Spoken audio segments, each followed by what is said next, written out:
2019년 12월 15일 중국 단둥.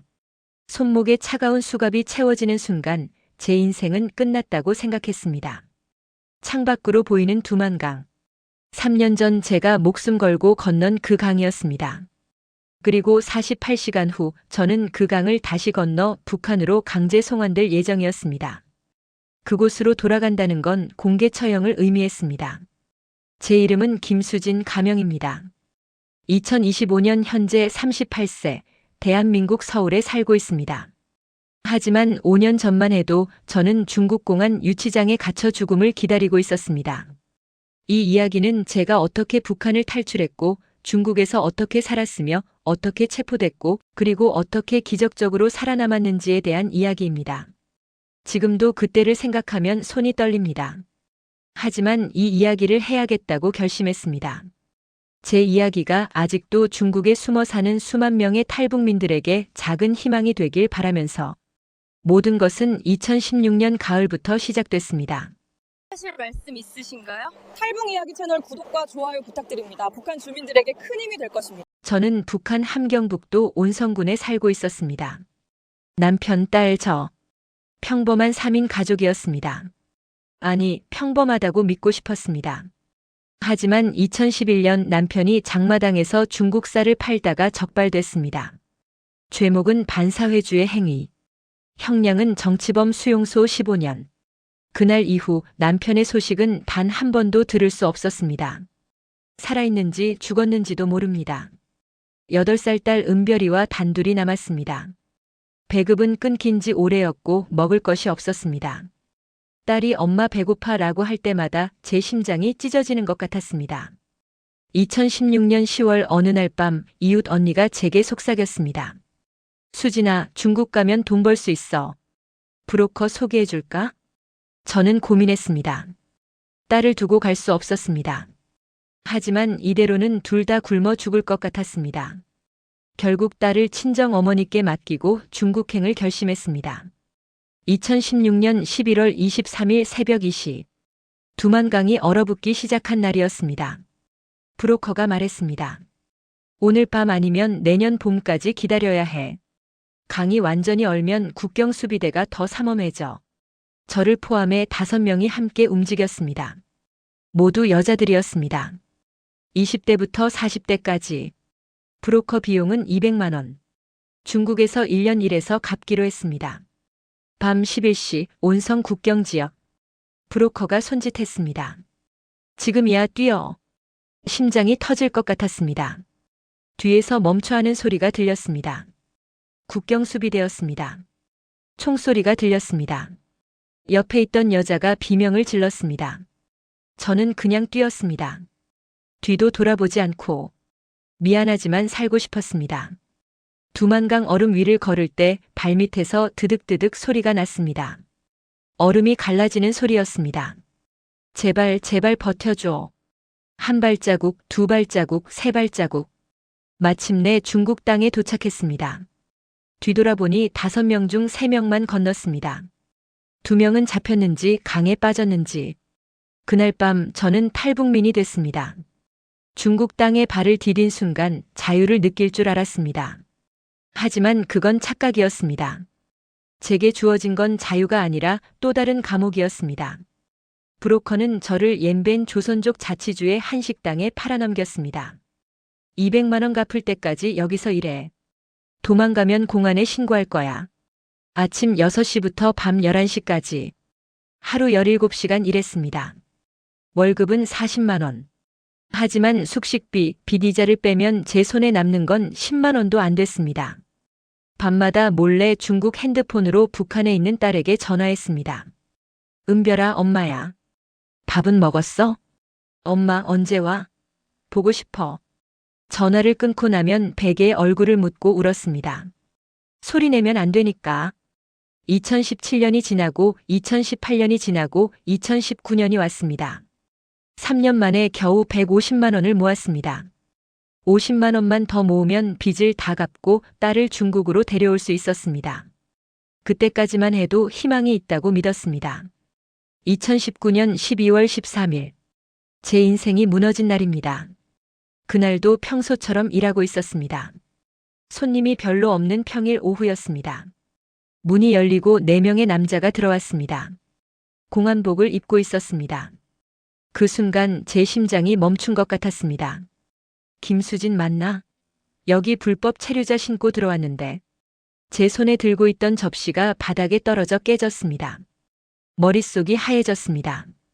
누가 신고했을까? 식당 주인? 동료? 손님? 그때 식당 사장이 말했습니다. 미안해, 수진아. 요즘 단속이 심해서 너 하나 때문에 가게 문 닫을 순 없잖아. 그 순간 깨달았습니다. 사장이 저를 신고한 겁니다. 3년. 3년 동안 하루 17시간씩 일했습니다. 명절에도 아파도 쉬지 않고 일했습니다. 그런데 그렇게 쉽게 저를 버리다니. 차가운 수갑이 손목에 채워졌습니다. 공안 차량에 실렸습니다. 창밖으로 두만강이 보였습니다. 3년 전 제가 건넌 그 강. 48시간 후면 다시 그 강을 건너야 한다니.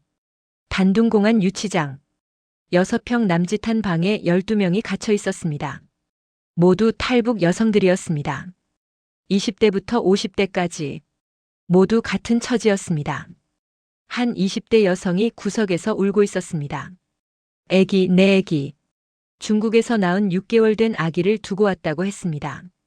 또 다른 여성은 허공을 보며 중얼거렸습니다. 죽여줘, 그냥 죽여줘. 이미 정신이 나간 것 같았습니다. 시간이 너무 느리게 갔습니다. 1분이 1시간 같았습니다. 12월 14일 오후 3시. 공안이 와서 말했습니다. 너희들 내일 모레 새벽 5시에 북송이야. 준비해. 48시간. 살아있을 시간이 48시간 남았습니다. 그날 밤 공안이 5분 동안 전화 한 통을 허락했습니다. 마지막 전화였습니다. 제 손가락은 떨렸지만 외워뒀던 북한 브로커 번호를 눌렀습니다. 은별이 좀 바꿔주세요. 제발 마지막일지도 몰라요. 엄마? 은별아, 엄마야. 제 목소리가 떨렸습니다. 울지 말아야 했는데 눈물이 멈추지 않았습니다. 엄마 언제 와? 할머니가 엄마 곧 온대. 저는 대답할 수 없었습니다. 곧 갈게 라는 거짓말도 할 수 없었습니다. 30초 남았어. 은별아, 엄마가 많이 사랑해. 엄마가 가장 사랑하는 사람은 은별이야. 그거 꼭 기억해. 알겠지? 전화가 끊겼습니다. 그게 마지막이었습니다. 그날 밤 저는 바닥에 주저앉아 아무 소리도 내지 못하고 그냥 울었습니다. 12월 15일 오후 2시. 북송까지 15시간 남았습니다. 저는 이미 포기했습니다. 기도도 소용없었습니다. 신도 저를 버렸다고 생각했습니다. 그때 유치장 문이 열렸습니다. 김수진, 나와. 다른 방으로 끌려갔습니다. 조사실이었습니다. 책상 너머에 한 남자가 앉아 있었습니다. 40대쯤 돼 보이는 중국 공안이었습니다. 그가 서류를 펼치고 말했습니다. 김수진, 너 운이 좋아. 네? 한국에 있는 NGO 단체에서 너에 대한 구명 요청이 들어왔어. 어떻게 내 소식을 알았는지 모르겠지만 저는 이해할 수 없었습니다. 한국? NGO? 저는 한국에 아는 사람이 없었습니다.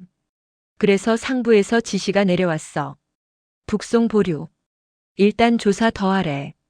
제 심장이 다시 뛰기 시작했습니다. 이게 꿈인가?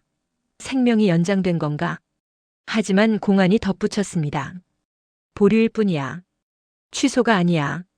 조사 끝나면 결국 북송될 거야. 그래도 시간이 생겼습니다. 그 시간이 얼마나 될지 몰라도 12월 16일부터 20일까지 5일이 더 주어졌습니다. 그 5일 동안 유치장 안에서 저는 미친 듯이 생각했습니다. 어떻게든 살 방법이 없을까? 한 40대 탈북 여성이 제게 속삭였습니다. 언니, 나 3년 전에 여기 한번 잡혔었어. 그때 도망쳤거든. 어떡해요? 병원 후송될 때야. 공안 한 명만 따라오거든. 수갑은 채워져 있지만 화장실 갈 때 잠깐 풀어줘. 그때가 기회야. 하지만 저는 건강했습니다. 병원에 갈 이유가 없었습니다. 그날 밤 저는 결심했습니다. 오른쪽 손목을 유치장 침대 모서리에 세게 찧었습니다. 너무 아팠습니다. 하지만 소리를 낼 수 없었습니다. 다른 사람들이 자고 있었으니까. 손목이 부어올랐습니다. 피가 멈추지 않았습니다. 12월 17일 아침, 공안이 제 손을 보고 놀랐습니다. 이거 병원 가야겠는데? 오전 10시, 저는 병원 응급실로 후송됐습니다. 공안 한 명이 동행했습니다. 손목을 꿰매고 화장실에 가고 싶다고 했습니다. 공안이 수갑을 풀어줬습니다. 빨리 다녀와. 3분만 기다릴게. 화장실에 들어간 저는 창문을 봤습니다. 2층이었습니다. 창문은 작았습니다. 성인 여자가 빠져나가기엔 너무 작아 보였습니다. 하지만 시도해야 했습니다. 창문을 열고 머리부터 집어넣었습니다. 어깨가 끼었습니다. 뼈가 부러지는 것 같았습니다. 야, 뭐해? 빨리 안 나와. 저는 온 힘을 다해 몸을 밀어넣었습니다. 살점이 창틀에 긁혔습니다. 2층에서 떨어졌습니다. 발목을 삐끗했지만 일어났습니다. 그리고 뛰었습니다. 서. 뒤에서 공안이 소리쳤지만 돌아보지 않았습니다. 골목으로 사람들 틈으로 계속 뛰었습니다. 병원에서 도망친 후 저는 3일 동안 길거리를 헤맸습니다. 먹을 것도 없고 잘 곳도 없었습니다. 하지만 살아 있었습니다.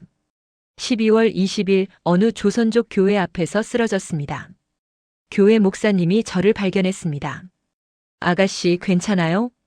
저는 그 말을 듣는 순간 그동안 참았던 눈물이 쏟아졌습니다. 목사님은 저를 교회 안으로 데려가 따뜻한 밥과 옷을 주셨습니다. 탈북민이죠? 한국 가고 싶어요? 저는 울면서 고개를 끄덕였습니다. 목사님은 한국 NGO와 연결시켜줬습니다. 그리고 놀라운 사실을 알게 됐습니다. 제가 중국 공안에 체포됐을 때 제 소식이 탈북민 네트워크를 통해 한국까지 전달됐던 겁니다. 그래서 한국 NGO가 중국 당국에 구명 요청을 넣었고 그게 제 북송을 5일 늦춘 겁니다. 그 5일이 제 목숨을 구한 겁니다. 2020년 1월 저는 태국을 거쳐 대한민국으로 입국했습니다. 비행기가 인천공항에 착륙했을 때 저는 창밖을 보며 울었습니다. 자유. 진짜 자유였습니다. 지금 저는 서울에 살고 있습니다. 한국에 온 지 5년이 됐습니다. 낮에는 식당에서 일하고 밤에는 검정고시 공부를 합니다. 제 딸 은별이는 아직 북한에 있습니다. 연락은 끊긴 지 오래입니다. 살아있는지도 모릅니다. 하지만 저는 믿습니다. 언젠가 다시 만날 수 있을 거라고. 이 이야기를 듣는 여러분께 말씀드리고 싶습니다. 지금도 중국에는 수만 명의 탈북민들이 숨어 살고 있습니다. 언제 잡힐지 모르는 공포 속에서 하루하루를 버티고 있습니다. 그들에게는 희망이 필요합니다. 여러분의 관심이, 여러분의 기도가 누군가의 생명을 구할 수 있습니다. 제 이야기를 들어주셔서 감사합니다. 그리고 저를 살려주신 모든 분들께 진심으로 감사드립니다. 은별아, 엄마는 포기하지 않을게. 반드시 다시 만나자. 엄마가 하늘만큼 땅만큼 사랑해.